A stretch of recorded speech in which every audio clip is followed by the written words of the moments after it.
Ladies and gentlemen, boys and girls, remember the story of Richard Gale and Casey Heynes? Took place back in 2011. Many of us blamed Richard for being a bully, and not Casey at all.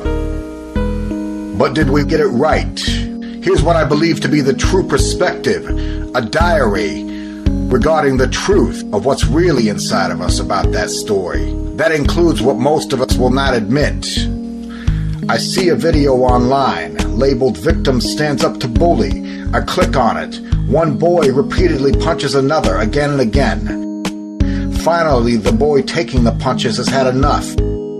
He picks up the other boy and body slams him. How sweet, I think. A story of bullying in which a victim actually triumphs in the end. A happy ending. And such a story is hard to come by. After all, it's what we need, especially with so many victims being driven to suicide. Casey is a hero who has inspired us all. Casey is the good guy, and Richard is the bad guy.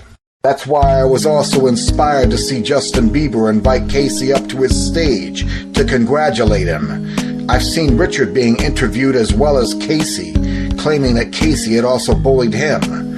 But I don't buy his story. Why not? How do I know he's lying, some may ask? Because I can see it in his eyes? Or can I really? I've also seen interviews with Richard's father showing tears. He's asking people to stop throwing all this blame on Richard. But I don't buy what he's saying. How do I know that Casey is the good guy and Richard is the bad guy? I mean the real reason. The reason deep down in my heart and soul, which I am not admitting. Because I want it to be true.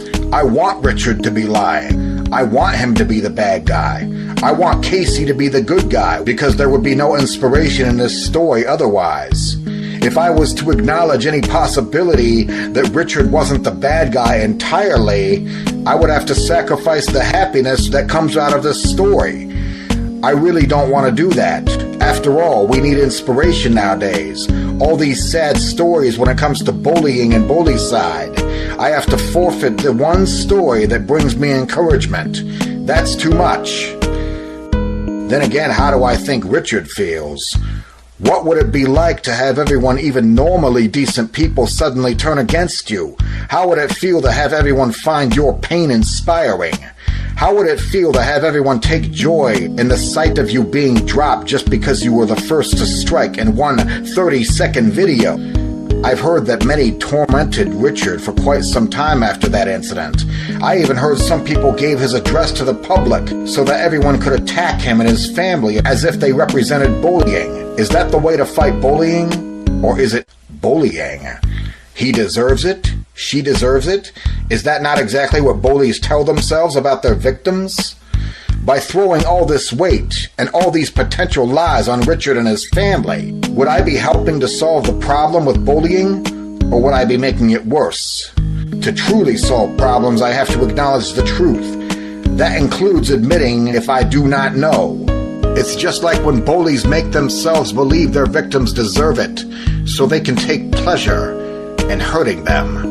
And now, for the same reason that bullies tell this to themselves, these quote-unquote anti-bullies throw a monstrous burden on this one kid, believing in what's most pleasing to them, and absolutely torturing this one person to do so, just like the bullies.